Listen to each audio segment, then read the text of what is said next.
Record গড়ল আন্তর্জাতিক বাজারে স্বর্ণের দাম। বিশ্ববাজারে প্রতি আউন্স স্বর্ণের দাম উঠেছে সর্বোচ্চ $৩,৪৫৩।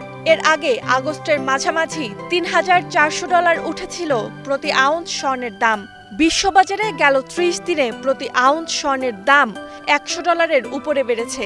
এক বছরে বেড়েছে $১,০০০। মূলত ভূরাজনৈতিক উত্তেজনা, যুক্তরাষ্ট্রের নতুন শুল্ক নীতি ও ডলারের মানের পতনে বিনিয়োগকারীদের নিরাপদ আশ্রয় হিসেবে পরিচিত স্বর্ণই হয়ে উঠেছে তাদের প্রথম পছন্দ।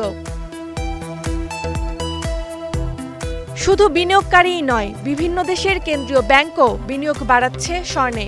গেল ৩ বছরের মধ্যে প্রতি বছর কেন্দ্রীয় ব্যাংকগুলো স্বর্ণ কিনেছে ১,০০০ টন করে।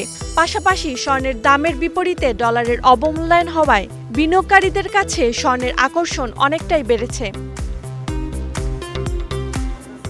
শুধু বিশ্ববাজারেই নয়, দেশের বাজারেও স্বর্ণের দাম উঠেছে $2.৫ লাখ কাছাকাছি। বাংলাদেশ জুয়েলার্স সমিতি বাজস জানায়, বুলিয়ন মার্কেটে দাম বাড়ায় স্বর্ণের নতুন দাম নির্ধারণ করা হয়েছে। ফলে প্রতি ভরি ২২ ক্যারেটের স্বর্ণ কিনতে ক্রেতাদের গুনতে হবে $১,৭৪,৩১৮। আর গেল এক সপ্তাহে স্বর্ণের দাম দুদফায় বেড়েছে $১,৬৬৮। Roksana Rimi, star news.